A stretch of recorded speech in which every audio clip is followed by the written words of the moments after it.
नमस्कार दोस्तों, आप सभी का स्वागत है हमारी YouTube channel BCS basic physics में। आज की इस वीडियो में हम बात करेंगे समय का मापन। इससे ठीक पहले जो हमने वीडियो बनाए हैं उसमें हमने देखा है द्रव्यमान का मापन तथा लंबाई का मापन। आज के इस वीडियो में हम बात करेंगे समय का मापन। देखिए, सबसे पहले तो हम बात करेंगे समय की। समय एक मूल भौतिक राशि है। ये हमने पढ़ लिया है कि समय है जो एक मूल भौतिक राशि है और इसका जो मात्रक होता है, एसआई पद्धति में इसका जो मात्रक होता है वो सेकंड होता है। ये भी हमने देख लिया था, सेकंड होता है। इसके अलावा हम कुछ अन्य मात्रकों की यहां पर बात करेंगे और कुछ जो अंतराल है, समय अंतराल, उनके बारे में भी यहां पर हम वार्तालाप करेंगे। देखिए, सर्वप्रथम देखिए यहां पर विद्यार्थियों, समय का जो मात्रक होता है, स्टैंडर्ड जो मात्रक है, एसआई पद्धति में जो मात्रक है वो सेकंड होता है। मैं कुछ अन्य मात्रकों की यदि हम बात करें तो समय का जो अन्य मात्रक है उसमें हमारे पास में होता है मिनट। एक जो मिनट होता है उसमें 60 सेकंड होते हैं। फिर उसके बाद में हम बात करेंगे घंटा। तो जो एक घंटा होगा उसमें 60 मिनट होंगे और 60 गुणा में 60 सेकंड होगी। 60 गुणा में 60 का मतलब हो गया 3600 सेकंड होंगे एक घंटे में। फिर हम बात करेंगे दिन की। तो एक दिन में 24 घंटे होते हैं और विद्यार्थियों, एक घंटे में जितने मिनट हैं वो हमने बता रखे हैं। तो इसको आप 3600 से जब मल्टीप्लाई कर लेंगे तो उतने सेकंड आ जाएंगे। एक दिन में 24 घंटे होते हैं। विद्यार्थियों, यहां पर यदि हम बात करें कि एक सप्ताह, तो एक सप्ताह के अंदर 7 दिन होंगे। ये बहुत सारी चीजें आप जानते हैं, 7 दिन होंगे। एक जो पखवाड़ा है उसमें 15 दिन होते हैं और एक महीने में 30 दिन लिए जाते हैं। हालांकि जो महीने हैं उसमें कईयों में 29 भी आते हैं, 30 भी आते हैं, 31 दिन भी आते हैं। बट जब हम एक महीने की बात करेंगे तो इसका मतलब उसमें 30 दिन काउंट कर रहे हैं। यदि हम बात करें कि एक वर्ष में कितने दिन होते हैं, तो जो एक वर्ष है उसमें 365 दिन होते हैं। एक ऐसा साल भी आता है जिसमें 366 दिन होते हैं, जिसको हम लीप वर्ष कहते हैं। और लीप वर्ष के अंदर विद्यार्थियों 366 दिन होंगे, 366 दिन होंगे और एक शताब्दी में 100 वर्ष होते हैं। अब हमें कुछ अन्य जो आंकड़े हैं उनके बारे में हम बात करेंगे, जैसे पृथ्वी का घूर्णन काल। पृथ्वी का घूर्णन काल का मतलब यह है कि पृथ्वी अपनी एक्सिस पर कितने समय में घूम लेती है। तो विद्यार्थियों, पृथ्वी अपनी एक्सिस पर हम ये लेकर चलते हैं कि 24 घंटे में अपने स्थान पर घूम लेती है। बट एग्जैक्ट जो वैल्यू होती है वो होती है 23 घंटे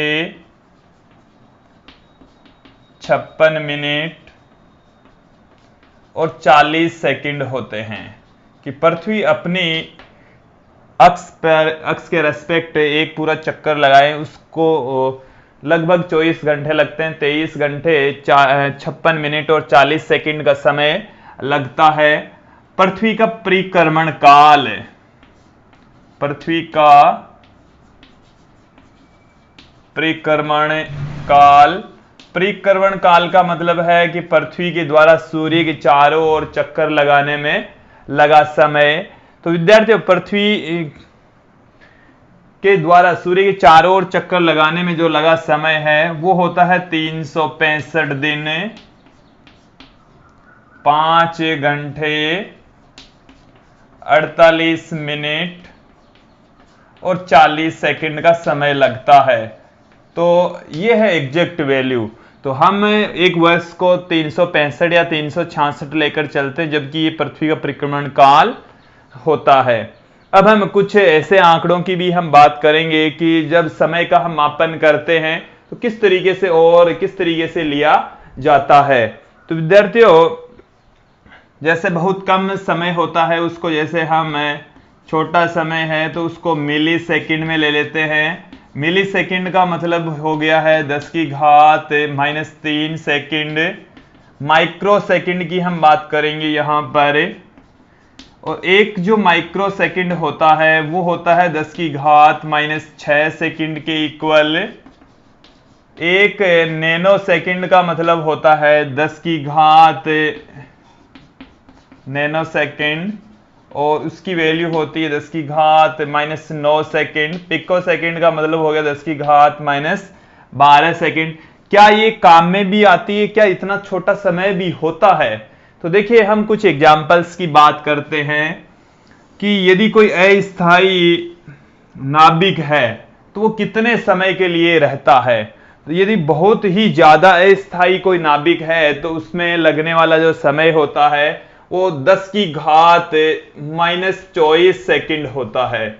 मतलब बहुत ही कम समय में, अल्प समय के अंदर वो जो नाभिक है वो समाप्त हो जाता है। 10 की घात -24 सेकंड के लिए वो रहता है, फिर उसके बाद में तुरंत वो समाप्त हो जाएगा। देखिए विद्यार्थियों, यदि प्रकाश है वो नाभिकीय दूरी पार करने में कितना समय लगाता है। नाभिकीय दूरी पार करने का मतलब हो गया कि 10 की घात -15 मीटर की दूरी तय करनी है, और 10 की घात -15 सेकंड का ही समय लेता है। लगभग 10 की घात -14, 10 की घात -15 मीटर की नाभिक का आकार होता है, तो 10 की घात -15 सेकंड का समय लगता है।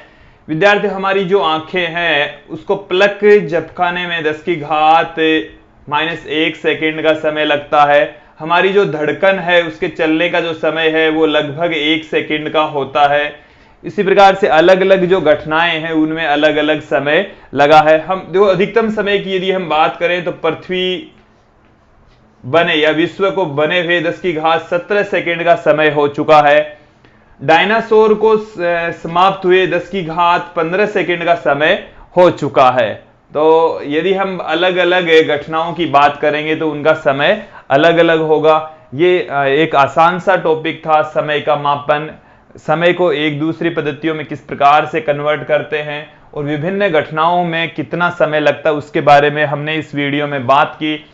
देखिए विद्यार्थियों, जो समय है उसको हम परिभाषित करें तो परिभाषित करने के हमारे पास में दो डेफिनेशंस हैं। देखिए दोस्तों, हमने 1 सेकंड की जो डेफिनेशन है वो ये दी थी कि जब सीजियम परमाणु के अंदर इलेक्ट्रॉन उच्च कक्षा से जब निम्न कक्षा में संक्रमित होता है तब कुछ विकिरणों का उत्सर्जन होता है, तो वो जो विकिरणें हैं वो इतनी बार कंपन करनी चाहिए, उसको हम 1 सेकंड कहेंगे। तो विद्यार्थियों, यहां पर आप देखेंगे कि ये हमारे पास में है 9,19,26,31,770 बार यदि एक सीजियम का जो परमाणु है उसमें इलेक्ट्रॉन जब उच्च कक्षा से निम्न कक्षा में संक्रमित करता है तो उससे उत्सर्जित विकिरणों में इतने कंपन होते हैं, तो उस समय को 1 सेकंड कहते हैं। दूसरे तरीके से भी आप इसको परिभाषित कर सकते हैं, जैसे हम प्रकाश का वेग जानते हैं। प्रकाश का जो वेग होता है वो विद्यार्थियों 29,97,92,458 मीटर प्रति सेकंड होता है। तो यहां से हम कह सकते हैं कि 29,97,92,458 मीटर दूरी तय करने में लगा समय 1 सेकंड होता है। तो प्रकाश के द्वारा इतनी दूरी तय करने में जो लगा समय है उसको हम 1 सेकंड कहते हैं। दो डेफिनेशंस हैं, हालांकि इनको रटने की जरूरत नहीं है, इनके मात्रक एक दूसरी पद्धतियों में किस प्रकार से कन्वर्ट करते हैं इन सबको हमारे को ध्यान में रखना है। विद्यार्थी, ये वीडियो आप लोगों को समझ में आया होगा। धन्यवाद।